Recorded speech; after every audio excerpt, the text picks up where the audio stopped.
إن الحمد لله نحمده ونستعينه ونستغفره ونستهديه ونعوذ بالله من شرور أنفسنا وسيئات أعمالنا من يهديه الله فلا مضل له ومن يضلل فلا هادي له وأشهد أن لا إله إلا الله وحده لا شريك له وأشهد أن محمدا عبده ورسوله يا أيها الذين آمنوا اتقوا الله حق تقاته ولا تموتن إلا وأنتم مسلمون يا أيها الناس اتقوا ربكم الذي خلقكم من نفس واحدة وخلق منها زوجها وبث منهما رجالا كثيرا ونساء واتقوا الله الذي تساءلون به والأرحام إن الله كان عليكم رقيبا يا أيها الذين آمنوا اتقوا الله وقولوا قولا سديدا يصلح لكم أعمالكم ويغفر لكم ذنوبكم ومن يطع الله ورسوله فقد فاز فوزا عظيما أما بعد فإن أصدق الحديث كتاب الله وخير الهدي هدي محمد صلى الله عليه وسلم وشر الأمور محدثاتها وكل محدثة بدعة وكل بدعة ضلالة وكل ضلالة في النار.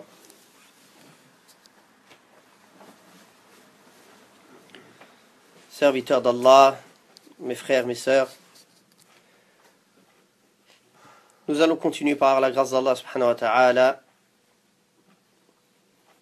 l'explication de la parole d'Allah subhanahu wa ta'ala en se basant sur le tafsir de l'imam al-Sa'di et en amenant des compléments, incha'Allah, d'autres savants de la sunna concernant, incha'Allah, la compréhension du livre d'Allah subhanahu wa ta'ala. Nous avons fait la dernière fois, nous avons essayé d'expliquer le sens des 3 dernières sourates du Coran. Donc bien sûr, tous ceux qui ont raté les cours précédents, vous les trouvez sur le site de l'Institut, Inch'Allah. Le site de l'Institut Sunna. Vous pouvez les écouter. Aujourd'hui, donc nous allons continuer dans le sens inverse. Pour ne pas qu'il y ait de coupure. Comme ça, dès qu'on a fini une sourate, on passe à la prochaine, mais dans le sens inverse. On commence par la fin et on avance, Inch'Allah. Donc, la première sourate dont on va parler aujourd'hui, c'est sourate al-Masad. Sourate al-Masad, où Allah tabaraka wa ta'ala dit, Bismillahirrahmanirrahim, Tabbat yada abi lahabim, Tabbat yada abi lahabim wa tab, ma aghna anhu maluhu wa ma kasab, sayasla naran dhata lahab, wa imra'atuhu hammalat al-hatab, fi jidiha hablum min masad. Donc cette sourate, elle a tiré son titre ou son nom de son dernier verset, dans le verset 5, dans fi jidiha hablum min masad. Masad, ça veut dire des fibres. Des fibres. Cette sourate, c'est une sourate, on avait oublié, on avait omis dans les autres cours de parler de cela. Et on va en parler, Inch'Allah. Sourate Makkiyah ou Madaniyah. Les sourates qui sont mécoises ou médinoises. Il y a les savants du Coran, de la science, les savants qui sont occupés de la science du Coran, ont divergé sur le sens des sourates mécoises et médinoises. Qu'est-ce que cela veut dire? Certains ont dit, les sourates mécoises, c'est celles qui ont été révélées alors que le prophète sallallahu alayhi wa sallam était à la Mecque. Et les Médinoises, c'est celles qui ont été révélées alors qu'il était à Médine. Donc ils ont regardé le lieu. Le lieu. D'autres n'ont pas regardé le lieu. Mais on dit les sourates mécoises, c'est celles qui sont avant le hijra. Peu importe où elle a été révélée. Et les sourates médinoises, ce sont celles qui sont après le hijra, peu importe où elle a été révélée. Par exemple, après le hijra, le prophète sallallahu alayhi wa sallam est revenu à la Mecque. Comme on va le voir peut-être aujourd'hui. Et il y a des versets qui ont été révélés. Est-ce qu'elles sont mécoises ou médinoises? Elles seront médinoises à al-qawl sahih. Car le plus juste, c'est de dire que les sourates mécoises, c'est les pré-égériennes. Tout ce qui s'est passé avant Hijratun Nabi sallallahu alayhi wa alihi wa sallam. Et toutes les sourates qui ont été, ou les versets qui ont été révélés après la hijra, après l'égir du prophète sallallahu alayhi wa sallam, c'est les sourates médinoises. Non. Donc, le Masad, c'est une sourate pré-égérienne, c'est-à-dire mécoise. Certains savants ont donné un ordre de révélation des sourates. Il faut savoir que, barakallahu fikum, il y a des sourates qui n'ont pas été révélées en entier. Certaines sourates, c'est certains versets qui ont été révélés, puis d'autres où elles ont commencé à être révélées à un moment, puis elles ont été complétées avec d'autres versets qui ont été placés par l'ordre d'Allah subhanahu wa ta'ala au prophète sallallahu alayhi wa sallam dans telle sourate, dans tel endroit. Donc, l'ordre qu'on donne, c'est un ordre général, c'est pas un ordre précis. Certains donc voient que cette sourate, c'est la 6e sourate qui a été révélée dans l'ordre des sourates. Non. Cette sourate, ce qui a été rapporté de la cause de la révélation de cette sourate dans Sahih al-Bukhari, que Abdullah ibn Abbas, radiyallahu anhu wa an abihi, a dit que le prophète sallallahu alayhi wa sallam est sorti al-Batha. Al-Batha, c'est un endroit à Mecca. Et il est monté sur le mont. Et il a appelé Ya Sabaha. C'était la manière dont les Arabes appelaient pour dire qu'il y avait une nouvelle importante. Fajtama'a ilayhi Quraysh. Tous les Quraysh se sont réunis autour de lui. Alors il a dit sallallahu alayhi wa sallam, si je vous disais qu'il y a un ennemi qui vous attaque dans la matinée ou dans la soirée, allez-vous me croire?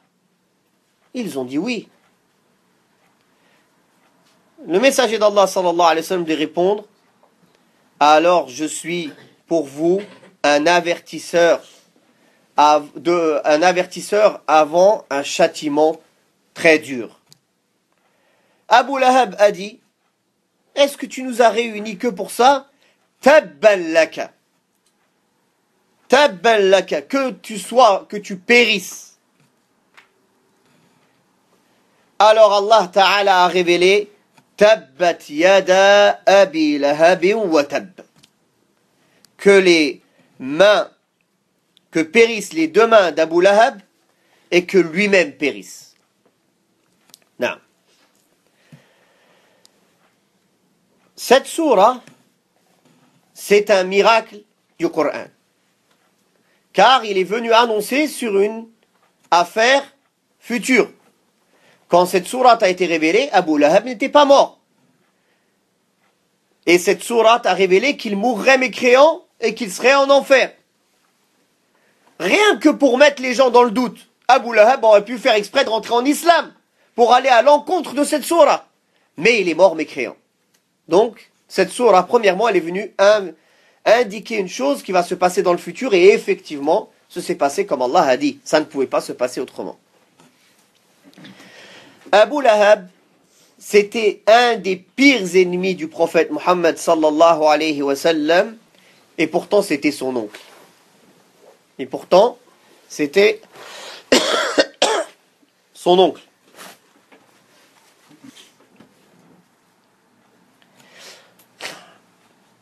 Alors, il n'avait ni accepté la religion, ni il n'a préservé les liens de parenté qu'il avait avec le prophète Muhammad sallallahu alayhi wa alihi wa sallam. Qabbahahu Allah. Donc Allah tabaraka wa ta'ala l'a blâmé. Et avec ce blâme et cette humiliation énorme qui est cette sourate. Et subhanallah, une sourate qui donne la biographie d'Abu Lahab, à chaque fois que tu la récites, tu as des hasanat. Chaque lettre que tu récites, tu as des hasanat. Chaque lettre que tu récites, tu as des hasanat. Allah Ta'ala a voulu montrer a voulu que le cas de Abu Lahab soit un exemple pour tout le monde jusqu'à la fin des temps. Même si tu es l'oncle du prophète sallallahu alayhi wa sallam, même si tu es de sa famille, mais si tu n'as pas cru dans son message et tu n'as pas suivi ses pas, tu mérites l'enfer. Et ça, c'est une réponse aux Rafidah. Rafidah, qui se nomment les Shia, qui exagèrent sur la famille du prophète sallallahu alayhi wa sallam, plus que ce qu'Allah nous a demandé de les aimer. Nous, on les aime et on les respecte. Et on aime et on respecte les croyants de la famille du prophète Mohammed sallallahu alayhi wa sallam. Mais eux, ils les adorent en dehors d'Allah et ils leur donnent des spécificités et des caractéristiques qui sont propres à Allah subhanahu wa ta'ala. Ils les ont même fait mieux que les messagers et que les anges rapprochés. Naam. La famille du prophète sallallahu alayhi wa sallam, ses oncles, ont été en trois catégories. Ceux qui ont cru en lui, ceux qui ont lié les liens de parenté, qui l'ont aidé, qui l'ont protégé et qui ont cru en lui. Ceux qui ont protégé les liens de parenté, qui l'ont aidé, qui l'ont défendu, mais qui n'ont pas cru en lui.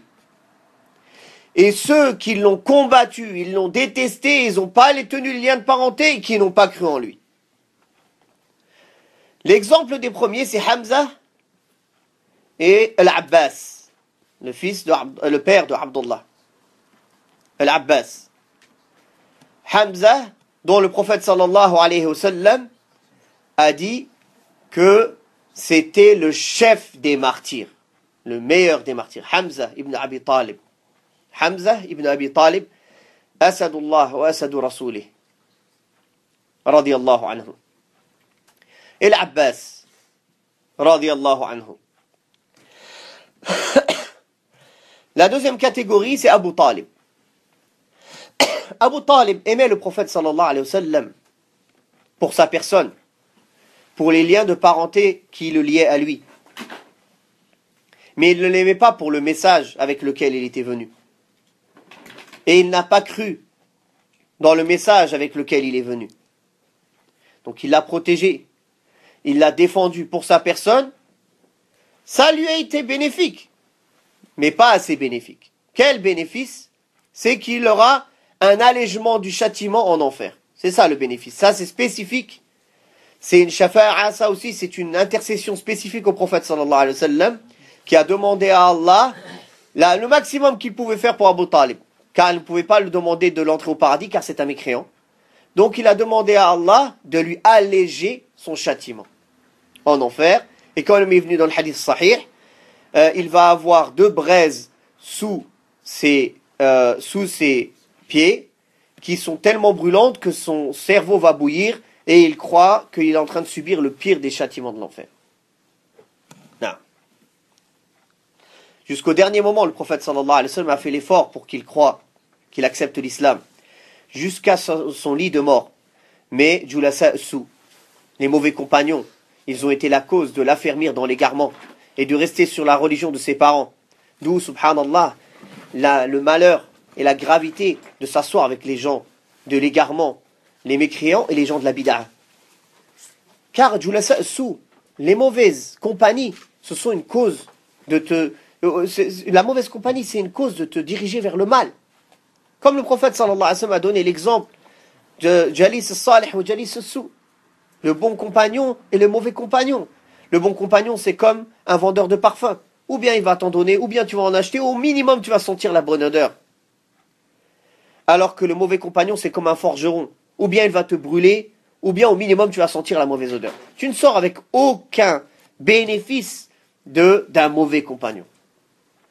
Donc comment on voit aujourd'hui des gens qui se prétendent de la sunna et qui en sont en compagnie du matin au soir avec qui ont pris pour alliés ou pour amis des mécréants ou des innovateurs. Comment il va être lui préservé d'être touché par leur mal, alors qu'Allah tabaraka wa ta'ala a demandé de s'éloigner de ces gens-là et de ne pas s'asseoir dans leurs assises.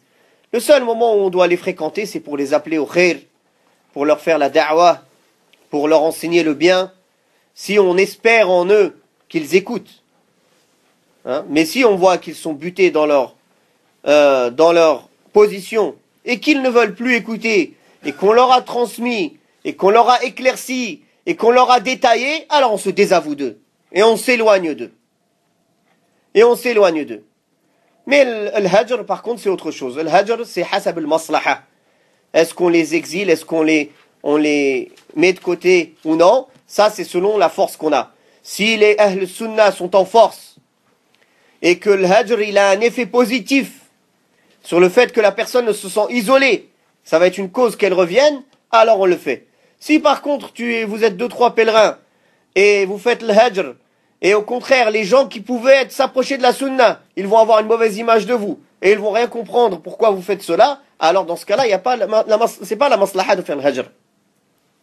Donc ça revient à la maslaha et à la mafsada. On regarde s'il y a l'intérêt de faire le hajr ou non. Non. La troisième catégorie, donc oui, on a dit Julasa Sou. Pourquoi on a parlé de ça? De Julasa Sou. Ceux qui sont venus, ils étaient autour du Abu Talib. Ils lui ont dit, est-ce que tu vas délaisser la religion de tes parents? Alors il est mort, et il a dit, je meurs sur la religion de Abd al-Muttalib. C'est-à-dire la religion du shirk. Alors que le prophète sallallahu alayhi wa sallam, là, jusqu'au dernier moment, il lui a demandé de dire la ilaha illallah, il n'a pas accepté. Ça c'est aussi une réponse aux soufis, aux tijani et aux soufis qui disent que Abu Talib est au paradis, qui disent que le père du prophète sallallahu alayhi wa sallam est au paradis, alors qu'il y a un hadith sahih où une personne est venue voir le prophète sallallahu alayhi wa sallam, et il lui a dit, où est mon père? Il a dit, il est en enfer. Après, il a vu qu'il était triste, il l'a rappelé, il lui a dit, mon père et ton père sont en enfer. Mon père et ton père sont en enfer. Donc, comment le prophète sallallahu alayhi wa sallam, il informe sur une chose de l'invisible qu'Allah ta'ala lui a révélé, et nous on vient, on dit, ils sont au paradis. Non. Car pour les soufis, et comme aussi pour les rafidah, c'est les liens de sang qui sont plus importants. Ce n'est pas la foi et la vérité et les preuves, mais c'est les liens de sang. Quelqu'un qui est descendant du prophète sallallahu alayhi wa sallam, c'est impossible pour eux qu'il soit en enfer. Allah tabaraka wa ta'ala, donc la troisième catégorie de personnes, c'est celui dont on parle dans cette sourate, Abu Lahab. Abu Lahab a combattu le prophète sallallahu alayhi wa sallam tout au long de sa vie. Et il l'a méprisé, il l'a combattu. Regardez, tout le monde se réunit, écoute le prophète sallallahu alayhi wa sallam, le seul à parler, à invoquer contre lui qu'il périsse, c'est Abu Lahab, son oncle.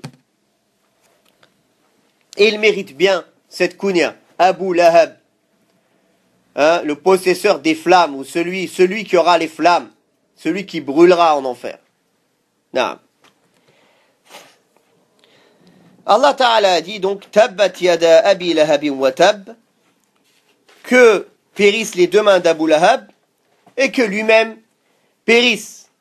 Et que lui-même périsse. Pourquoi Allah Ta'ala a cité ses mains? Car les mains, c'est ce avec quoi on fait des actions, ce avec quoi on donne, ce avec quoi on prive, ce avec quoi on agit. Donc c'est pour ça qu'Allah Ta'ala a cité ses mains. Car c'est avec ça qu'il fait du mal, ou c'est avec ça qu'il aurait pu faire du bien. Donc ses deux mains sont maudites et périssent, et lui-même périt. Ma arna anhu maluhu wa ma kasab. Sa fortune ne lui sert à rien, ni ce qu'il a acquis. Ça c'est des traductions approximatives, on va détailler.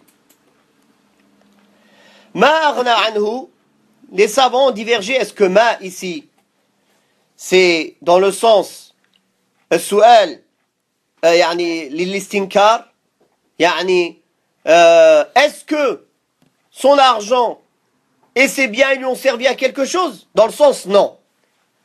Donc ça c'est le su'al al-istinkari, يعني l'inkar, c'est Allah il demande dans le sens comme toi tu dis, ça t'a servi à quelque chose que tu as fait? Dans le sens tu réprimes la personne. C'est une question pour réprimer. Ou bien ma arna nafiya, c'est-à-dire que ça lui a servi à rien. Dans les deux sens, ça revient au même. Dans les deux sens, ça revient au même sens. Sauf que le fait de demander, des fois, c'est peut-être plus avilissant. Ah, ça t'a servi à quelque chose? Quand tu demandes à quelqu'un, ça t'a servi à quelque chose ce que tu as fait? La réponse, elle est dans la question, directement. Naam.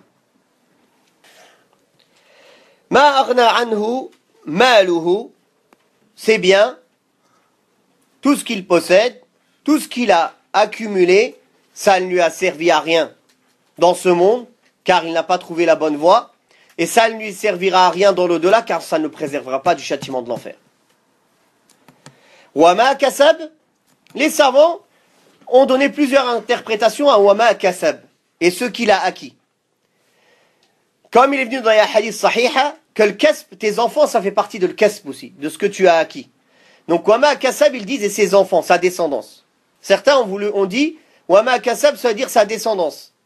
Ni ses biens, ni sa descendance ne lui ont servi à rien. Mais sahih, c'est huwa a'am. C'est plus général que ça. Ça parle de sa descendance, ou de ses biens, ou de son argent, ou de tout ce qu'il a acquis, ou même de son honneur. Tout cela, ça ne lui a servi à rien, car il n'a pas trouvé le chemin de la guider dans ce monde, et ça ne le préservera en rien du châtiment d'Allah subhanahu wa ta'ala dans l'au-delà. Et tout ce qu'il a acquis, ça ne lui a servi à rien, cet argent et ces biens, cette honneur qu'il avait de peut-être parmi Quraysh, qui l'a poussé à transgresser et à s'enorgueillir, ça lui servira à rien. Sayasla naran dhata lahab.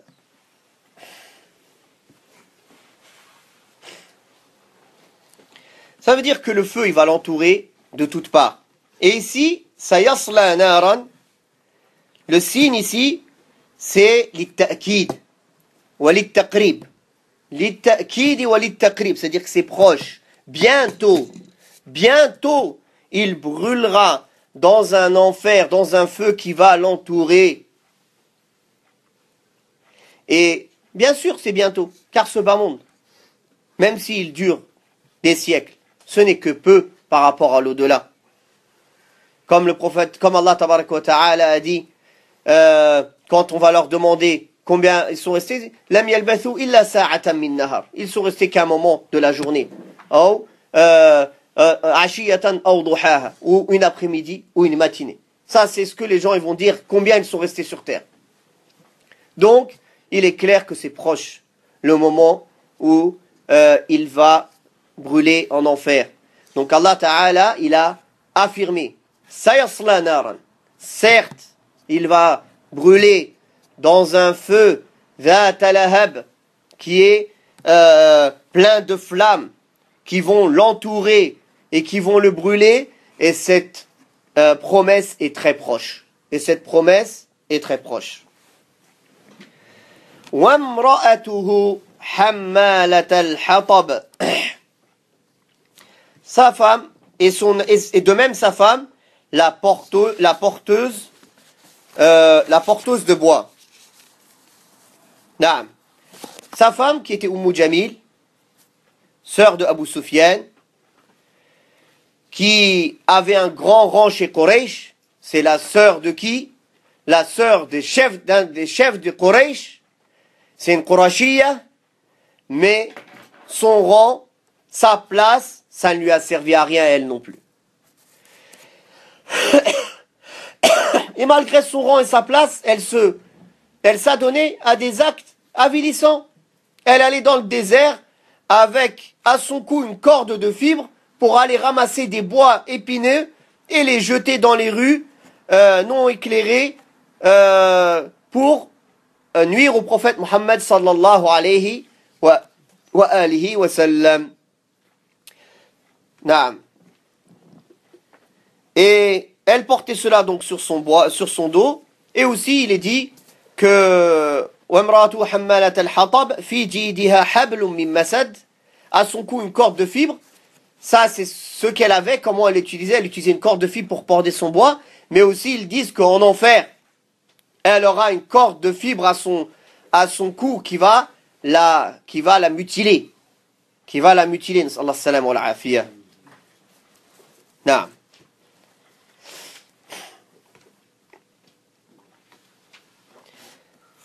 Donc voilà ce que l'on peut dire en résumé sur cette sourate.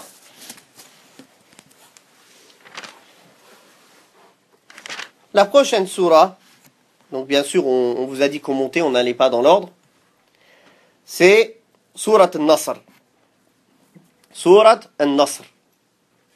Allah tabarak wa ta'ala dit, Bismillahir-Rahmanir-Rahim, Bismillahir-Rahmanir-Rahim, إذا جاء نصر الله والفتح ورأيت الناس يدخلون في دين الله أفواجا فسبح بحمد ربك واستغفره إنه كان توابا. Il a été rapporté, donc cette sourate, elle est post-égérienne, c'est-à-dire elle est médinoise. Et il a été dit que c'est la dernière sourate complète qui a été révélée, au complet. C'est-à-dire qu'il y a eu des versets après cela qui ont été révélés, mais en sourate au complet, c'est la dernière.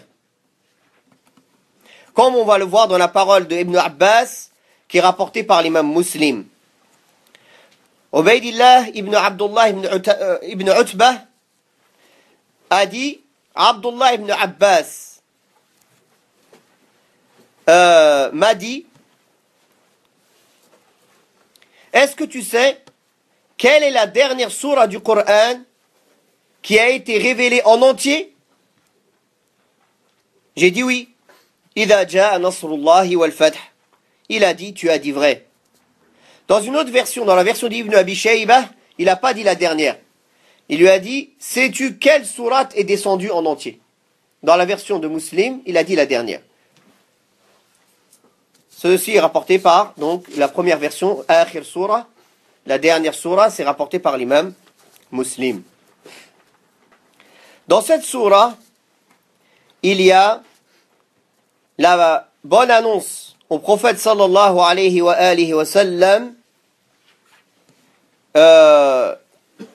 de la victoire.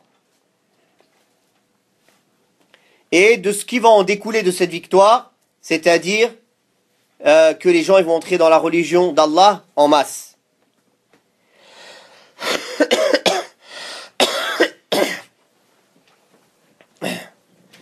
La bonne nouvelle, c'est la nouvelle que le prophète sallallahu alayhi wa sallam va avoir la victoire sur les Mécois, la victoire de la Mecque, et que les gens vont entrer dans la religion d'Allah en masse. Car beaucoup de gens qui étaient ses ennemis, après la victoire de la Mecque, comme on va le voir, c'est là qu'ils sont devenus ses alliés et qu'ils ont cru en lui et qu'ils sont entrés en islam. إِذَا جَاءَ نَصْرُ اللَّهِ وَالْفَتْحِ. Lorsque vient le secours d'Allah ainsi que la victoire. Le secours d'Allah, Allah tabaraka wa ta'ala a spécifié un nasr, une aide spécifique au prophète sallallahu alayhi wa sallam. Il a dit, Nusirtu bir-ru'bi masirata shahr. On m'a aidé par la crainte qu'il y a dans le cœur de mes ennemis à une distance d'un mois. Donc ça, c'était une spécificité du prophète sallallahu alayhi wa sallam, que tous ses ennemis qui étaient à distance d'un mois de lui avaient peur de lui. Et cette qualité, elle est restée dans la Ummah tant qu'elle était sur une khilafa rashida.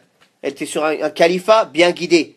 Qu'elles étaient encore sur les pas du prophète sallallahu alayhi wa sallam.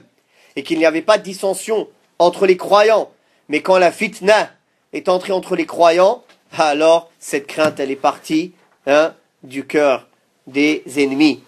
Et Allah Ta'ala a dit, وَلَا تَنَازَعُوا فَتَفْشَلُوا وَتَذْهَبَ رِيحُكُمْ. Ne vous disputez pas, ne vous disputez pas, ne divergez pas.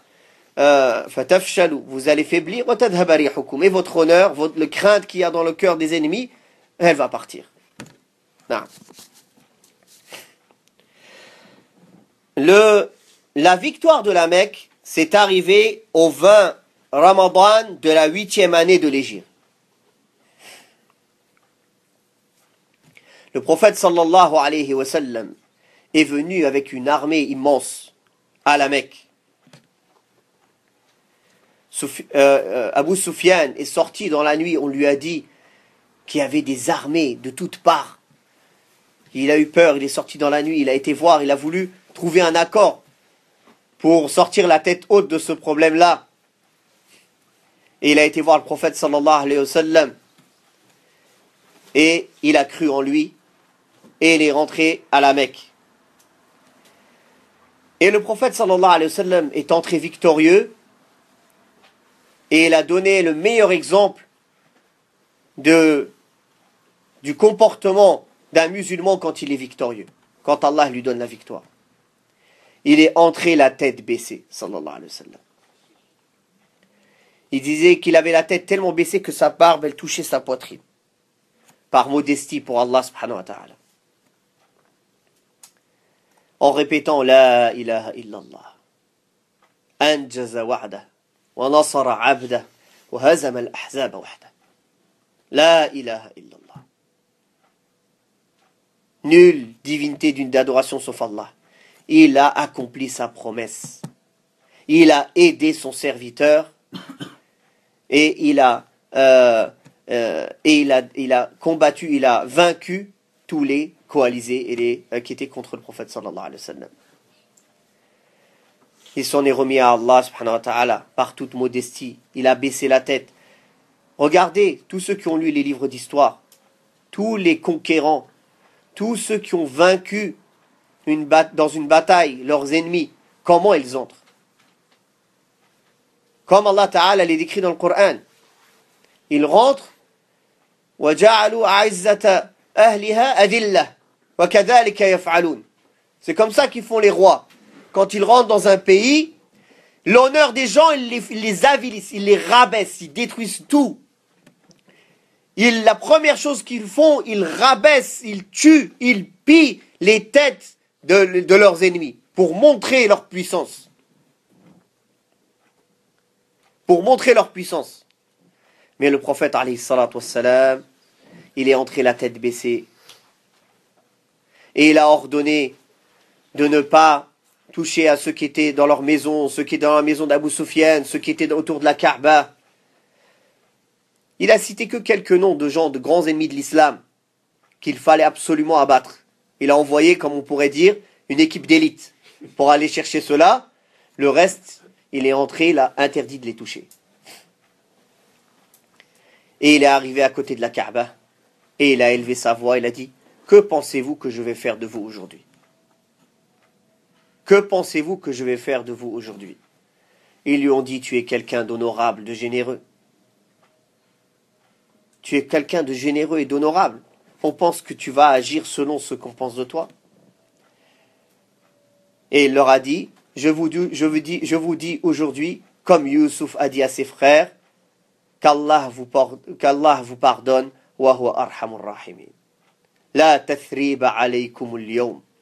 Yaghfirullahu lakum, wa huwa arhamur rahimin. Nul blâme à vous aujourd'hui, qu'Allah vous pardonne et c'est le plus miséricordieux des miséricordieux. Voilà comment le prophète sallallahu alayhi wa sallam est entré victorieux à la Mecque sans verser une goutte de sang, sauf les quelques-uns qu'on a dit qu'ils ont envoyés, le groupe d'élite. Voilà comment était le prophète sallallahu alayhi wa sallam. Il essayait de préserver au maximum les bains de sang. Certains savants ont dénombré le nombre de morts dans toutes les batailles du prophète sallallahu alayhi wa sallam. Quand on les dénombre, subhanallah, c'est vraiment un nombre très peu le nombre de morts. Ce n'est pas comme les batailles aujourd'hui. Aujourd'hui, les gens qui insultent les musulmans d'être des barbares, qui font couler le sang. Mais quand on regarde dans l'histoire du monde, tout peuple, quand on compte le nombre de millions de personnes qu'ils ont tuées, on trouvera que la communauté musulmane, c'est la dernière dans cet échelonnage.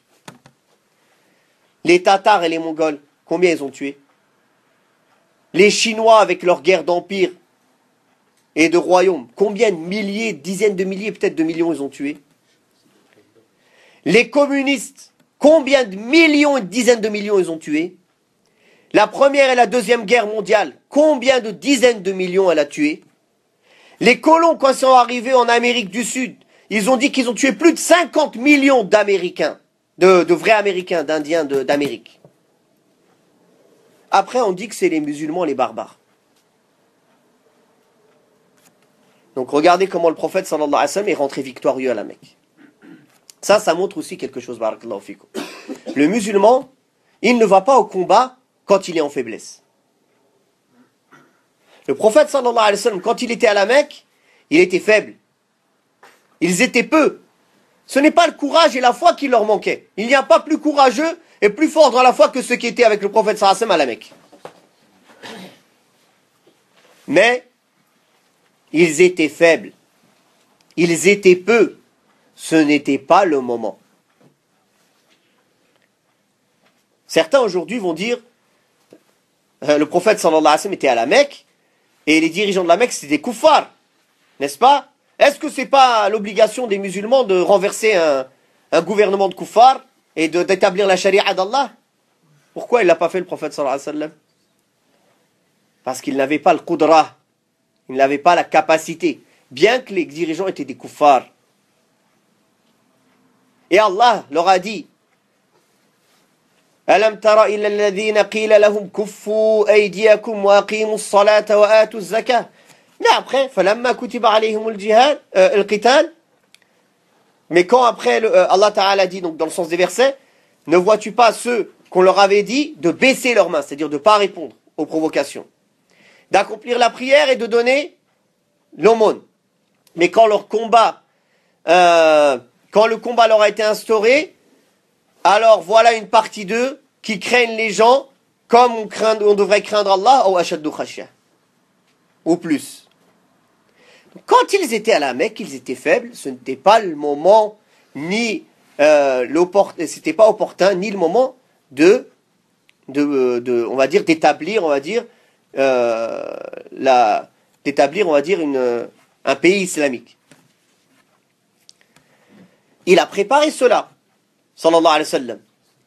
Il a appelé les peuples. Quel peuple était prêt à l'accueillir pour l'aider à transmettre la religion d'Allah subhanahu wa ta'ala? Ceux qui lui mettaient des conditions, il refusait. Malgré sa faiblesse, le prophète sallallahu alayhi wa sallam n'acceptait pas de discuter ou de négocier sur les points de la religion alors qu'il avait besoin de l'aide de ces gens-là. Pas comme les gens aujourd'hui qui, oui, mais c'est pas grave, on négocie. Ils négocient l'islam à la baisse pour pouvoir accéder, au pouvoir ou avoir l'aide de quelqu'un. Ça, le prophète sallallahu alayhi wa sallam ne l'a jamais accepté. Jusqu'à que les Ansar, ils ont accepté de croire en lui et de l'aider et de le protéger sans contrepartie, sans condition. La seule contrepartie, c'est le paradis. Alors le prophète sallallahu alayhi wa sallam leur a envoyé al-Muallim, Mus'ab ibn Umayr, qui un an avant a été préparé le terrain pour le prophète sallallahu alayhi wa sallam, a enseigné l'islam aux gens, les appeler à l'islam, jusqu'à que plus de la majorité des maisons des Quraysh sont la majorité des maisons des Ansar, des habitants de Médine, ils sont devenus musulmans. Et ils sont revenus à Bay'at al-Aqaba l'année d'après, beaucoup plus que la première année. Et là, le prophète sallallahu alayhi wa sallam a ordonné l'hégire pour tous ses compagnons, et lui-même il a fait l'hégire. Voilà comment même la hijra, comment ça se prépare. Hijra, on ne fait pas n'importe comment. Regardez le prophète sallallahu alayhi wa sallam, comment il a préparé le hijra. Prépare ta hijra comme le prophète sallallahu alayhi wa sallam a préparé sa hijra, barakallahu fik. Est-ce que tu es quelqu'un qui a plus de confiance en Allah que le prophète sallallahu alayhi wa sallam? Le prophète sallallahu alayhi wa sallam, c'est Sayyidul Mutawakkilin. Mais il a tout préparé. Il a envoyé quelqu'un préparer le terrain, il a bien pris ses précautions, il a bien vu que tout était bien clair, les conditions elles étaient bien claires, il a dit à ses compagnons de partir et il est parti sallallahu alayhi wa sallam. Et même pour partir, il a fait les causes. Il a mis des gens qui effacent les traces où ils vont, d'autres qui lui amènent à manger, un guide, tout était préparé. Tout était organisé, barakallahu fikum. Donc celui qui veut préparer une hijra, naam, la hijra wajiba. La hijra, elle n'est pas coupée jusqu'à la fin des temps. Et la hijra d'un pays de koufr vers un pays de l'islam, c'est au minimum recommandé si ce n'est pas obligatoire. Pour la majorité des cas en France, c'est au minimum c'est obligatoire sans discuter, vu la situation dans laquelle ils sont. Mais elle se prépare, la hijra, barakallahu fikum. Elle se prépare. Elle s'organise. Tu restes pas des années à manger, à boire ici, à te faire plaisir dans le dunya, tu prépares rien pour ta hijra. Prépare. Prépare ta hijra, barakallahu fik. Mets un peu d'argent de côté. Fais en sorte d'avoir quelque chose dans le halal, tu vas travailler où tu vas aller. Après, on n'a pas dit qu'il faut attendre d'être dans l'aisance complète. Allah Ta'ala dit وَمَا يُهَاجِرْ فِي سَبِيلِ اللَّهِ يَجِدْ فِي الْأَرْضِ مُرَاغَمًا كَثِيرًا وَسَعًا. Celui qui fait l'exil, l'hégire, fi sabilillah, sur le sentier d'Allah, il va trouver largesse dans sa subsistance. Donc il faut une confiance en Allah. Fais les causes et mets ta confiance en Allah et prépare ta hijra et vas-y, tawakkal ala Allah. C'est pas sur un coup de tête tu pars et sur un coup de tête tu reviens. La hijra, il y a des règles. Les gens, ils font la hijra, ils reviennent ici, ils restent 2 mois ici, 1 mois là-bas, 2 mois. C'est pas une hijra, ça. Le prophète sallallahu alayhi wa sallam a interdit aux sahaba de rester plus de 3 jours à la Mecque. Il leur a interdit à tous les sahaba qui ont fait le hijra de rester plus de 3 jours à la Mecque. Même après la victoire de la Mecque, personne d'entre eux n'a habité à la Mecque. Car ils l'ont laissé pour Allah. Ce qu'ils ont laissé pour Allah, il ne fallait plus qu'ils y reviennent. Même quand ils sont allés au pèlerinage, ils sont arrivés, il leur a interdit de rester plus de 3 jours à la Mecque. Donc pour vous dire que le hijra, il a des règles. Si tu fais vraiment le hijra, tu délaisses. C'est fini. Faut pas penser je vais revenir si tout va mal. Tu pars pour plus revenir. Sauf nécessité, tu viens faire une nécessité, tu repars, comme un voyageur. Non.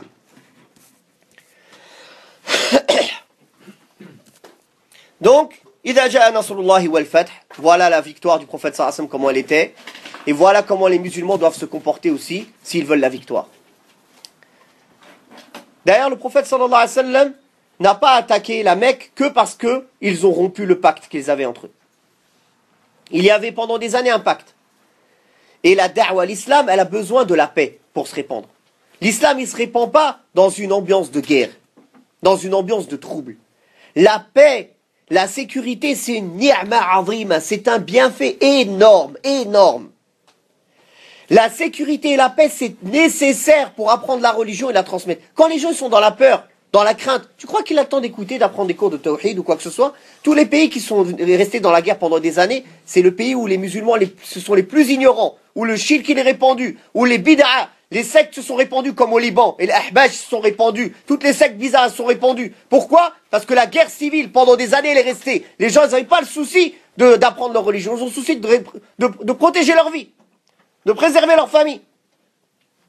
Donc la paix et la sécurité, c'est une ambiance nécessaire pour transmettre l'islam. Et le prophète sallallahu alayhi wa sallam, c'est pour ça qu'il a accepté le pacte de Hudaybiyah, le pacte avec les Quraysh, même si à première vue ils étaient perdants dans ce pacte. Il y avait plus d'avantages pour les Quraysh, mais ils avaient besoin de ce temps-là pour se renforcer, pour enseigner l'islam, pour faire la da'wa, pour l'objectif pour lequel le prophète sallallahu alayhi wa sallam a été envoyé. Donc, barakallahu fikum, tous les gens là, les jama'at takfir, les jama'at al-thawriyin, qui vivent que dans les fitan, ils connaissent pas, ils sont jamais actifs quand tout va bien, ils sont actifs que quand il y a les problèmes. Ahl sunnah, ils sont actifs dans tous les moments. Les gens de fitan et des bid'a, ils sont actifs que dans les moments des fitan. Il faut sans fitna, ils vivent pas. Il faut une fitna, il faut faire vivre un trouble pour vivre, sinon ils n'existent pas. Comment veulent-ils que la communauté, elle avance? Eux, ils veulent qu'il y ait tout le temps on soit dans le trouble. Regardez les troubles qu'il y a dans les pays musulmans. Ça a servi à quoi, barakallahu fi? Jusqu'à maintenant, en Syrie, il y a des milliers, des dizaines de milliers de gens qui meurent. On renie pas que Bachar, c'est un kafir. Et on veut sa mort. Mais est-ce qu'ils avaient la capacité de le sortir de sa place? Non, ils se sont fait pousser par le soi-disant printemps arabe, hein, c'est pas un printemps, c'est l'hiver glacial arabe, qui, ils les ont poussés, allez, allez-y, on est avec vous, bismillah. Et à la fin, ils sont restés tout seuls. Et tous les Rafidah d'Iran et de Hizballah, Hizb al-Shaytan du Liban, et les Rafidah de Syrie, et les Rafidah d'Irak, ils s'entraident tous, pourquoi? Massacrer le maximum de Ahl Sunnah. Et les Occidentaux, ils regardent, parce que ça les arrange aussi. Donc, on est tous tombés dans le piège. Il faut, barakallahu fikum, étudier la vie du prophète sallallahu alayhi wa sallam. Étudier, regardez comment le prophète sallallahu alayhi wa sallam a agi. La paix, le pacte, même avec ton pire ennemi, la paix c'est utile. Même avec ton pire ennemi. Quand tu n'es pas capable de le combattre, il faut la paix. Tu n'as pas d'autre solution. Tu n'as pas d'autre solution que chercher la paix. Il y a des gens aujourd'hui qui critiquent par exemple certains États musulmans qui ont fait la paix avec Israël ou avec les pays occidentaux. Il a un autre choix. Il a le choix, il est capable, ils sont capables de les combattre. Non. Alors, barakallahu fik. Le prophète sallallahu alayhi wa sallam, il a fait la paix avec Quraysh. Pourquoi elle a fait la paix avec Quraysh? Pour pouvoir être tranquille, faire ça, pratiquer leur religion, se renforcer, avancer. Donc nous, on a besoin de ce temps pour se réformer, pour se corriger, pour que la Oumma, elle revienne à Din, elle s'attache à Din, pour que alhamdulillah, que nos sociétés, elles changent. Et si la société, elle change, le pays change. Et la communauté, elle devient forte. Mais ça demande du temps et ça demande du travail, barakallahu fikum. Donc, et barakallahu fikum, comprenez bien la vie du prophète sallallahu alayhi wa sallam, comprenez bien comment l'islam. Arrêtez de comprendre l'islam avec vos sentiments, avec vos passions. Les savants, du matin au soir, ils nous crient arrêtez, arrêtez, écoutez. Tout le monde prend les savants pour des vieilles personnes qui, comme ils disent, yakhraf. Il est en train de. Ah, c'est la personne, il est en train de radoter. Laisse le vieux, il radote. Ah, billah. Certains même soi-disant prédicateurs, ils disent ça. Oui, mais ceux-là, ils connaissent que les fatwas dans la prière, dans tout ce qui concerne les femmes, les règles, les menstrues, les ulama al-hayd wa nifas, comme ils disent. A'udhu billah. Ils disent, nous, on connaît mieux le waqi', on connaît mieux la vie présente, ce qui se passe. Vous pouvez prendre les fatawas sur les adorations et l'aqidah chez eux, mais les fatawas politiques, vous les prenez chez nous, ils disent. Tous les gens qui sont proches des Ikhwan Muslimin et ceux qui portent le fikr de Sayyid Qutb et de l'autre Surur et toute leur bande. Comme Salman al-Aouda qui dernièrement il a envoyé une lettre à l'Arabie, il est en train de pousser toute la société saoudienne à se révolter, ce shaitan. Et après ils disent non, ça c'est une nasiha. Ça c'est une nasiha que je fais. Quelle nasiha ya shaitan? Quelle nasiha tu fais? Tu pousses les gens à mettre le trouble. Donc, regardez la vie du prophète alayhi salam, comment elle est. Apprenez-la et pratiquez-la. Arrêtez d'écouter tous ces perturbateurs. Barakallahu fikum. Attachez-vous aux savants de la sunna qui sont là pour nous montrer comment le prophète sallallahu alayhi wa sallam, avec des preuves du Coran, de la sunna, de la compréhension des salafs, il n'y a rien qui suit les passions, il n'y a rien qui suit, barakallahu fikum, les savants, vous croyez que leur intérêt c'est de protéger le roi ou tel? Ils n'en ont rien à faire du roi. C'est pour protéger la Ummah qui disent ça. Barakallahu fikum. Ils cherchent le bien de la communauté. Qu'est-ce qu'ils ont à gagner, les savants, à 70 ans? Il a quoi à gagner du roi après 70 ans ou 75 ans? Ça y est, la mort elle est proche pour lui. Il n'a rien à gagner, barakallahu fikum. C'est les petits jeunes là, qui ont des choses à gagner matériellement. Ils ont encore du tama'. Ils espèrent des places. Ils espèrent des choses. Mais les personnes âgées, les grands shuyukh, nos grands ulama, ils ont quoi à gagner de cette vie-là? À part nous conseiller le bien. Ceux qui sont connus depuis des dizaines d'années d'être dans la sunna, c'est aujourd'hui à 75 ans, à 70 ans, il va changer? Non. Il y a beaucoup de choses à dire. Tout ça, c'est lié à Idha Ja'a Nasrullahi wal Fath. Tout le monde veut le Nasr, tout le monde veut la victoire. Il y a un chemin pour atteindre le Nasr, la victoire et le secours d'Allah subhanahu wa ta'ala. C'est le chemin du prophète alayhi salatu wassalam. Celui qui sort de ce chemin-là et qui veut instaurer un autre chemin que le chemin du prophète sallallahu alayhi wa sallam pour atteindre cela, alors il a innové dans notre religion. Barakallahu fikum. إذا جاء نصر الله والفتح ورأيت الناس يدخلون في دين الله أفواجا. Et que tu vois les gens entrer en foule dans la religion d'Allah. Effectivement, alhamdulillah, après que le prophète sallallahu alayhi wa sallam, qu'Allah ta'ala a donné la victoire au prophète alayhi salatu wassalam à la Mecque, toutes les tribus arabes ont compris que le prophète sallallahu alayhi wa sallam était aidé par Allah et que c'est lui qui aurait le mot de la fin. Donc, ils se sont précipités après la victoire de la Mecque à entrer en islam.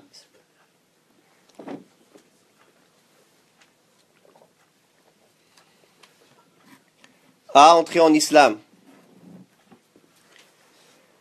Et cette année, elle a été appelée quoi? Amul Wufud. Amul Wufud, la 9e année de l'Hégire, l'année des délégations.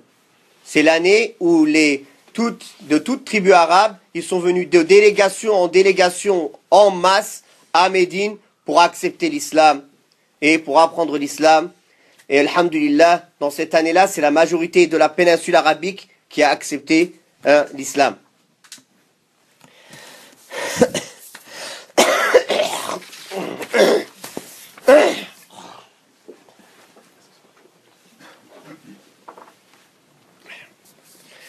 Puis Allah tabaraka wa ta'ala lui a dit إذا جاء نصر الله والفتح ورأيت الناس يدخلون في دين الله أفواجا فسبح بحمد ربك واستغفره إنه كان توابا.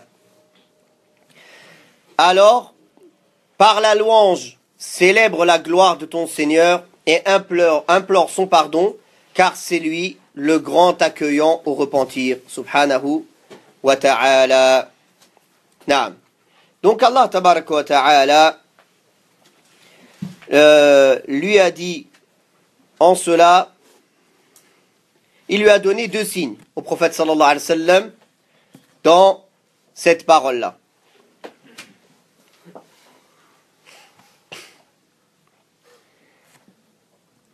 Le premier signe,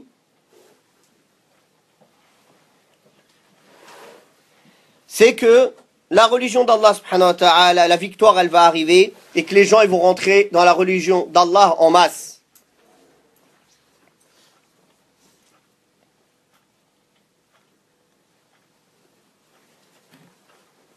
Et que c'est pour cela qu'il faut qu'il loue Allah subhanahu wa ta'ala et qu'il lui demande pardon. Le deuxième, c'est qu'il lui a annoncé que sa mort était proche. Sallallahu alayhi wa sallam. Comment on sait cela? C'est quand Allah Ta'ala lui a demandé de faire l'istighfar, de demander le pardon. Comme Allah Ta'ala demande à la fin de chaque bonne action de demander le pardon. À la fin des meilleures actions, la salat, qu'est-ce qu'on fait? L'istighfar. Après le hajj, Allah Ta'ala dit fastaghfirullah. À la fin, après avoir fini le pèlerinage, l'istighfar. De même, comme la vie du prophète sallallahu alayhi wa sallam était une vie bénie, de bien, quand Allah lui a demandé de faire l'istighfar, ça veut dire que cette vie et cette mission, elle est arrivée à sa fin. Elle est arrivée à sa fin.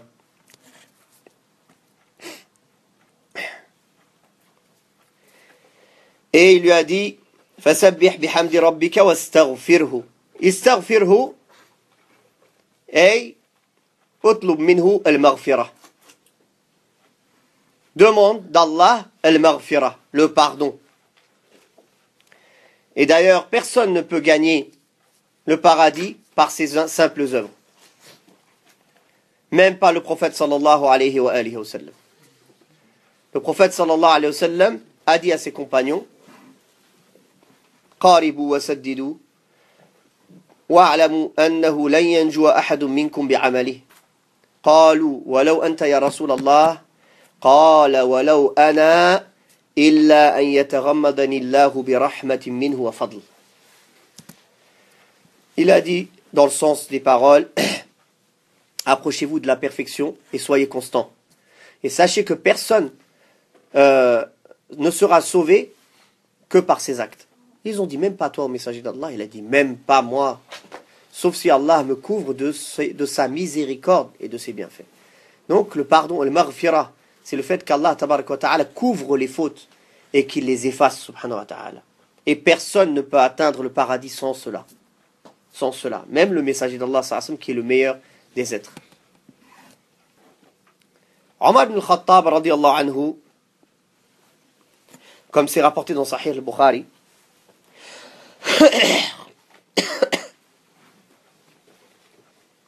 il rapprochait beaucoup Abdullah ibn Abbas de lui.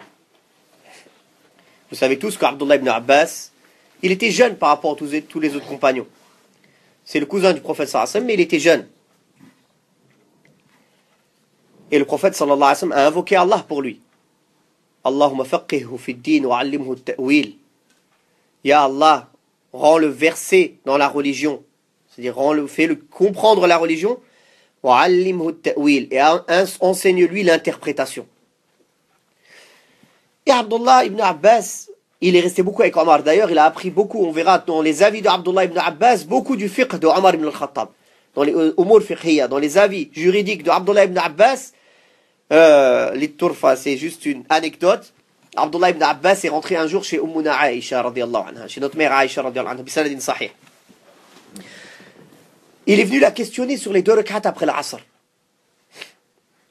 Et elle a dit oui, le prophète sallallahu alayhi wa sallam priait 2 rak'at après l'Asr chez moi. Et Abdullah ibn Abbas dit, et dire que moi, avec Omar, on tapait les gens à la mosquée quand on les voyait prier après l'Asr. Dès qu'ils voyaient quelqu'un après l'Asr faire la prière, Omar et Abdullah ibn Abbas, ils leur couraient dessus, les tapaient en pleine prière. Non. Omar ibn Khattab faisait cela, car c'était des nouveaux convertis.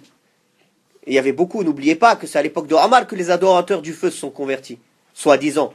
D'ailleurs, il y en a d'entre eux qui ont gardé la haine, et que c'est de là qu'ils ont inventé justement la religion des Rafida, des Shia, car ils ont gardé la haine contre Abu Bakr et Omar, qui ont été la cause d'entrer le tawhid, le monothéisme pur, en Perse. Alors ils sont convertis en apparence, mais ils ont voulu pourrir l'islam de l'intérieur et inventer cette religion qui était proche de l'islam, qui est la religion des Rafida, des Shia. Et ils ont voulu utiliser pour ça l'amour naturel que tous les musulmans ils ont pour la famille du prophète sallallahu alayhi wa sallam, et le sentiment d'oppression. Oh, nous les chiites on a toujours été opprimés, la famille du prophète sallallahu alayhi wa sallam a toujours été opprimée, pour tromper les gens, comme les chrétiens ont trompé les gens avec le sentiment d'oppression de Isa ibn Maryam. Ah, il a été opprimé, ils l'ont trompé, ils ont inventé leur parole Inna Allah thalithu thalatha. Ils ont inventé que Isa est la Trinité. Ce gros mensonge, et tout le monde l'a avalé sous les sentiments d'injustice et sous le sentiment de victimisation. Les Rafida, ils ont fait la même technique et ils arrivent à tromper les gens jusqu'à aujourd'hui avec ces paroles-là, regardez, etc. et en ramenant des paroles politiques. Ah. Donc, Omar ibn Khattab et Abdullah ibn Abbas, pourquoi ils tapaient les gens? C'est à son époque, à Omar, que les adorateurs du feu, ils sont entrés dans les limites de la Dawla islamiyya. Donc les adorateurs du feu, ils se prosternent devant le soleil, n'oubliez pas. Ils adorent aussi le soleil. Certains d'entre eux. Donc Omar ibn Khattab, pour saddan li dhari'ati shirk, faut fermer la porte du shirk. Dès qu'il voit quelqu'un prier après l'Asr, il a une raison, il n'a pas de raison, il le tape. Mais Abdullah ibn Abbas, quand il est rentré chez Aïcha, radiyallahu anha, lui a expliqué, et tous les autres hadiths qui ont prouvé que le prophète sallallahu alayhi wa sallam a déjà prié après l'Asr, qu'il est permis de prier même dans les moments où c'est détestable, si on a une cause, comme rentrer à la mosquée, comme rattraper une sunna ratiba qu'on a l'habitude toujours de faire dans son moment, al-muhim. Donc, pourquoi on parle d'Abdullah ibn Abbas et Omar? Ils étaient souvent ensemble. Omar ibn al-Khattab est rentré avec Abdullah ibn Abbas. Abdurrahman ibn Auf a dit à Omar, il a dit, on a des enfants de son âge. Pourquoi tu le rentres dans nos assises de shuyukh? Qu'est-ce qu'il fait ce petit avec nous? Alors Omar lui a dit, tu connais la place qu'il a, qui il est, dans le sens que premièrement, c'est la famille du prophète sallallahu alayhi wa sallam. Donc regardez que Omar aimait la famille du prophète sallallahu alayhi wa sallam. Il avait pris sous son aile Abdullah ibn Abbas. Et deuxièmement, la dua que le prophète sallallahu alayhi wa sallam a fait pour lui, c'est un savant, c'est un alim, même s'il est jeune, c'est un alim. Donc, et Omar aimait les savants, il les rapprochait de lui. Alors, pour montrer la valeur d'Abdullah ibn Abbas devant tout le monde, devant toutes ces personnes âgées, ces shuyukh de Quraysh et ces shuyukh parmi les musulmans qui négligeaient un peu son affaire, ou qui méprisaient un peu du fait qu'il est jeune, il leur a posé une question. Il leur a dit, il a demandé à Abdullah ibn Abbas sur Idha ja'a nasrullahi wal fath.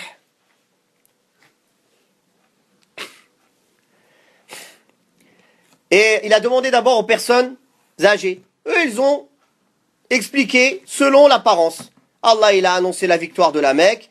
Alors, Allah Ta'ala a demandé au prophète sallallahu alayhi wa sallam de le louer, de le remercier pour cette victoire. Et de lui demander pardon. Après, Omar a demandé à Abdullah ibn Abbas. Abdullah ibn Abbas a dit, cette sourate, elle est venue annoncer la mort du prophète sallallahu alayhi wa sallam. Et Omar, radiyallahu anhu, il a dit, je ne connais pas d'autre interprétation à part la tienne. Donc il a voulu montrer à toutes ces personnes âgées la valeur d'Abdullah ibn Abbas. Et effectivement, cette sourate, elle était venue annoncer que le prophète sallallahu alayhi wa sallam allait bientôt mourir, car il avait fini sa mission. Il a été envoyé pour une mission. Tout le temps où sa mission devait se passer Allah Ta'ala l'avait promis de le protéger. Wallahu ya'simuka minan nas. Allah te préservera des gens. Donc Allah avait promis de le préserver, de le protéger de la mort. Il ne mourirait pas tant qu'il n'a pas fini sa mission. Il ne serait pas défaillant tant qu'il ne finirait pas sa mission. Mais quand sa mission est finie, le moment de retourner auprès d'Allah subhanahu wa ta'ala est arrivé. Et comme il est venu dans le hadith sahih, Salama bint Hind bint Abi Umayya radiyallahu anha a dit que le prophète sallallahu alayhi wa sallam disait beaucoup avant sa mort Subhanakallahumma wa bihamdika astaghfiruka wa atubu ilayk. Il le disait dans son ruku', il le disait dans son sujoud, il le disait à tout moment. Alors elle a dit, j'ai dit ô messager d'Allah, je te vois dire beaucoup cette invocation. Et le prophète sallallahu alayhi wa sallam a dit, on m'a ordonné de le dire.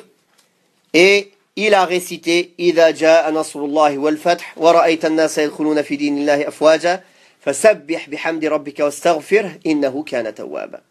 Donc il a interprété ces versets et justement, comme c'était les derniers jours de sa vie, il passait le maximum de son temps à demander pardon à Allah subhanahu wa ta'ala. Hatta qubida sallallahu alayhi wa alihi wa sallam. Jusqu'à ce qu'il soit retourné auprès d'Allah subhanahu wa ta'ala. Naam. Voilà ce que l'on peut dire sur cette sourate en résumé. Je ne sais pas si on aura le temps de finir tout ce que je voulais faire. On va finir juste Surat al-Kafirun. Inch'Allah. Et on s'arrêtera là pour aujourd'hui.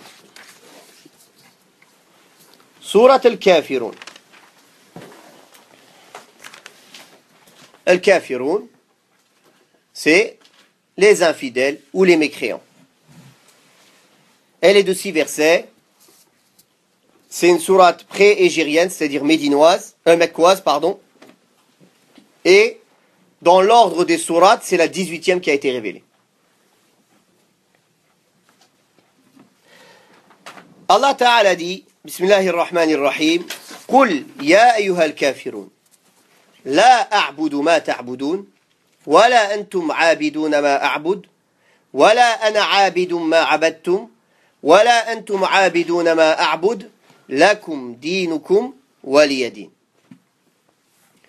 Dis, ô vous, al-kafirun, les infidèles ou les mécréants. Aujourd'hui, barakallahu fikum, beaucoup de gens ont délaissé ce mustalah, kafir. Et ils disent kafir, ça choque. Il ne faut pas dire kafir, mécréant. Il faut dire non-musulman. Certains ont même dit ceux qui ne sont pas encore musulmans. Inch'Allah, on espère ceux qui ne sont pas encore musulmans. Mais Allah Ta'ala, il dit fariqum fil jannati wa fariqum fis sa'ir. Une partie au paradis, une partie en enfer. Ça, c'est la décision d'Allah. Kafir, c'est un mustalah shar'i. Mécréant, c'est une terminologie qui a été légiférée par Allah subhanahu wa ta'ala, qui a un sens précis, qui désigne des gens précis. Il n'est pas permis de délaisser cette terminologie pour une autre. Alors qu'Allah a choisi cette terminologie-là. C'est pas parce qu'on dit que quelqu'un qu'il est kafir, qu'il est mécréant, que ça veut dire qu'on va lui faire du mal. On dit qu'il est kafir parce que c'est ce qu'on croit de lui. Sinon on ne croirait pas en l'islam. Celui qui doute sur la mécréance d'un mécréant, c'est un mécréant. Donc on l'appelle kafir. Quand on parle avec lui, on ne va pas dire « Oh, toi, kafir ». Je parle quand on l'énonce, quand on parle d'eux, quand on est entre musulmans. On dit les kuffars, par exemple, les règles avec les kuffars, etc., les règles avec les mécréants. Il n'y a pas de mal. Quand on parle avec un kafir pour l'appeler à l'islam, on ne va pas dire « Oh, toi, mécréant ». Il faut de la sagesse. Il faut lui dire « Oh, toi, serviteur d'Allah ». Tu es un serviteur, mais qui n'a pas accepté encore. Non. Mais quand on parle d'eux, on utilise l'istilah al-shar'i. On utilise délaisser maintenant, car maintenant c'est devenu, même dans les pays musulmans, tu dis kafir, tout de suite tout le monde te regarde de travers. Subhanallah, c'est le terme qu'Allah a utilisé. C'est très dangereux de délaisser ce terme. Parce que quand on dit non-musulmans, ça ne veut pas dire par là qu'on les considère comme mécréants. On veut juste dire qu'on est musulmans et eux, ils ne le sont pas. Ça peut sous-entendre qu'on peut accepter qu'il y ait d'autres religions valables auprès d'Allah. Alors que quand on dit kafir, c'est clair. Ça veut dire que la seule religion agréée auprès d'Allah, c'est l'islam. Comprenez, rien qu'un mot, qu'est-ce que ça sous-entend? Donc quand on est entre musulmans, quand on parle d'eux, on dit les kuffars, les mécréants. Non. Quand on veut leur faire da'wa à eux, quand on veut s'adresser à eux, c'est pas la peine de lui répéter mécréant, mécréant. Alhamdulillah, tu vas utiliser la sagesse. Mais l'objectif de ce que je veux dire, c'est que ne pas délaisser cette terminologie entre nous. Car, par objectif de vouloir attirer d'autres, on oublie de préserver le capital, qui sont les nôtres, les musulmans. Et en leur faisant passer cette terminologie-là, Ghair muslim, non musulman, c'est comme si c'était acceptable auprès d'Allah d'être autre que musulman. Autre chose. Ça ne veut pas dire que quand on dit que c'est pas acceptable auprès d'Allah de ne pas être musulman, que on a le droit de transgresser leurs droits. On a le droit de leur faire du mal ou de leur faire du tort. Non. Ça veut tout simplement dire que nous, notre croyance, c'est que nous, on est croyants et que ces gens-là, c'est des mécréants. Et effectivement, celui qui ne croit pas en l'islam, c'est un non-croyant, mécréant. Mécréant, celui qui ne croit pas. Donc, barakallahu fikoum, attention à ce mustalah qui est délaissé. Au moins dans des cours, entre musulmans, il ne faut pas délaisser ce mustalah, cette terminologie-là. C'est une terminologie shar'iyya. Non. Et tout kafir, quand Allah Ta'ala dit « Qul ya ayyuhal kafirun » tous les kuffars, qui sont les kuffars? Tout autre qu'un musulman. En résumé. Tout autre qu'un musulman, c'est un kafir. Qu'il soit bouddhiste, juif, chrétien, athée, laïcard, libéral, ba'thi, communiste, marxiste. Tous ceux qui adhèrent à une croyance, à une idéologie autre que l'islam, ou contradictoire à l'islam. C'est un kafir. Wadih? Donc dire un musulman laïque, ça n'existe pas. C'est pas possible. Parce que quand tu dis un musulman laïque, c'est comme si tu disais un musulman kafir. C'est deux mots qui collent pas ensemble. Lui, c'est un musulman laïque. Un musulman athée. Et maintenant, ils ont dit des musulmans athées. Subhanallah. Yani pour eux, musulmans, c'est que le couscous et la culture. C'est ça, musulman. Jusqu'à dernièrement, subhanallah, j'ai lu comment on dit? Une revue. Là, barakallahu fik, des statistiques. Ils ont fait des statistiques, les gens qui se disent chrétiens en France. 51% de la population française se dit chrétienne. Attendez, après, ils partagent. Hein. Faut écouter. Si je me souviens bien des chiffres. 26%, ils se disent chrétiens, même s'ils pratiquent pas, on parle pas de la pratique. Ils croient. Près de 17%, il faut que ça fasse 51 à la fin, je me souviens plus bien. Hein. Près de 17%, chrétiens athées. Chrétiens athées. Et le reste des pourcentages pour arriver à 51, chrétiens, non, le premier, chrétien agnostique. Et l'autre, chrétien, et ceux qui ne croient pas en Dieu tout court. Chrétiens de culture. Chez les musulmans, ça n'existe pas, ça, barakallahu fikum. Musulman ou kafir. Il n'y a pas un troisième. Musulman, il y a le musulman pêcheur, il y a le grand bon musulman, il y a le musulman moyen, mais le muhim, c'est un musulman. Ou un kafir. Quelqu'un qui dit qu'il est musulman athée, c'est un kafir. Quelqu'un qui dit qu'il est musulman laïque, sauf s'il ne sait pas ce que ça veut dire laïque. Il faut lui expliquer laïque ce que ça veut dire. S'il comprend et il dit je suis musulman laïque, c'est un kafir. C'est lui-même qui se dit. Quand il dit je suis musulman laïque, il dit je suis kafir, je suis kafir. Comment tu veux le juger autrement que ce qu'il dit lui-même? Non. Comme un shaitan qui est en Autriche là. qui s'habille de l'habit de Sunna et qui fait da'wa vers le Shia. Et il parle en arabe, il dit je suis ni, personne ne peut me catégoriser. Je suis ni sunnite, ni chiite, ni chrétien, ni juif. Lui-même, il s'est jugé de lui-même kafir. Donc, il n'y a pas besoin d'aller plus loin. Non, il s'est jugé lui-même. طيب. Donc, قل يا أيها الكافرون.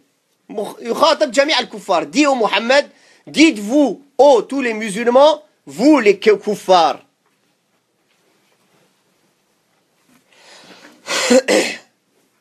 لا أعبد ما تعبدون ولا أنتم عابدون ما أعبد. Je n'adore pas ce que vous adorez et vous n'adorez pas ce que j'adore et je ne suis pas adorateur de ce que vous adorez et vous n'êtes pas adorateur de ce que j'adore. À vous votre religion et à moi la mienne, à moi ma religion. Là, la partie où je n'adore pas ce que vous adorez et vous n'adorez pas ce que j'adore, les savants ont dit de cette partie-là qu'on voit la répétition deux fois. Une première fois, la a'budu ma ta'budun. La deuxième fois, wala antum a'bidun wala ana a'bidun ma abadtum. La première fois, c'est je n'adore pas ce que vous adorez maintenant. Et la deuxième fois, c'est wala ana a'bidun ma abadtum. Ni plus tard, je n'adorerai ce que vous adorez. Wadih? Ou bien la a'budu ma ta'budun. Je n'adore pas ce que vous adorez. Wala ana a'bidun ma abadtum. La deuxième fois quand c'est répété, litta'kid. Pour affirmer. Ça c'est la deuxième façon que les savants ont expliqué. La troisième façon, comme Cheikh l'Islam aussi, Ibn Taymiyyah a dit, la ana qul ya ayyuhal kafirun la a'budu ma ta'budun. Je n'adore pas ce que vous adorez. Wala ana a'bidun ma abadtum. Il a dit par je n'accepterai pas d'adorer comme vous vous adorez, ou le même divinité que vous adorez. Ça va tout dans le même sens. Ala kulli hal, en résumé, il n'y a jamais de répétition dans le Coran sans raison valable. Une répétition, il n'y a pas de répétition inutile. S'il y a une répétition, c'est qu'il y a un sens supplémentaire. Il y a quelque chose à comprendre de cela. Donc, je n'adore pas ce que vous adorez, et vous n'êtes pas en train d'adorer ce que j'adore, et je n'adorerai pas de la manière dont vous adorez, ou je n'adorerai pas plus tard comme vous adorez, ou je n'adorerai pas la divinité que vous adorez. C'est les trois sens. Et vous n'adorerez pas ce que j'adore. Certains savants ont dit, si ici on le dit par le sens que plus tard vous n'adorerez pas ce que j'adore, c'est-à-dire qu'il est en train de juger que à tous ceux à qui il parle, ils resteront kuffars. Non. Ça, c'est spécifiquement à ceux qui vont rester kuffars. Ceux qui vont devenir musulmans, ils ne sont pas touchés par ce khitab, par cette parole. Ou alors, vous n'adorerez jamais le Dieu que j'adore ou la manière dont je suis en train d'adorer. Et il parle à qui aussi? Encore à ceux qui vont mourir mécréants. Et non pas à ceux qui vont devenir après musulmans. Lakum dinukum waliyadin. À vous votre religion et à moi la mienne. Certains savants ont dit que cette ayah est mansoukha. Ce verset, il est abrogé. Je vais vous dire pourquoi. À vous votre religion, à moi la mienne. Ça, c'était avant l'hégire. Avant qu'Allah ordonne au prophète sallallahu alayhi wa sallam de transmettre l'islam et de faire jihad al-talab. D'aller appeler les gens à l'islam et de leur proposer trois choix. Ou l'islam, ou l'impôt de la capitulation, ou le combat. Donc quand après Allah Ta'ala a ordonné au prophète sallallahu alayhi wa sallam de combattre, hatta yu'tul jizyata an yadi wa hum saghirun. Raya, c'est-à-dire jusqu'à. Faut jamais délaisser jusqu'à ce moment-là. Sauf s'il y a un moment de paix quand on n'a pas le qudra. C'est pour ça les ulama disent la paix, elle n'est pas comme c'est pas comme certains disent que la paix elle peut être que de 10 ans comme le prophète sallallahu alayhi wa sallam a signé avec les Quraysh. Non, comme a dit Cheikh l'Islam Ibn Taymiyyah et d'autres, hasab al-maslaha, selon l'intérêt. Elle peut être de moins, de plus longtemps, elle peut être mutlaqa, c'est-à-dire générale, absolue, jusqu'à qu'on voit qu'on a maintenant alhamdoulilah, la capacité de revenir à l'asl, qui est de les combattre jusqu'à qu'ils acceptent une des trois. Ou l'islam, ou l'impôt de capitulation sous les règles de l'islam, ou le qital. C'est ça. L'impôt de capitulation, barakallahu fikum. Quand je polémiquais l'autre jour avec des chrétiens de Syrie. Des gens de ma famille. Comme vous le savez, j'étais d'origine chrétienne. J'étais chrétien, je suis devenu musulman par la grâce d'Allah. Et ma famille sont encore chrétiens. On est né en Syrie. Oui, les salafistes, ils veulent tuer les chrétiens. Oui, nanana. C'était un long débat. Je leur ai dit, barakallahu fikum. Pendant 14 siècles, l'islam, il était là-bas. Comment ça se fait qu'il y a encore des chrétiens en Syrie? Si vous n'étiez pas en sécurité sous le hukm islamique, sous la loi islamique, ils vous auraient tous rasés.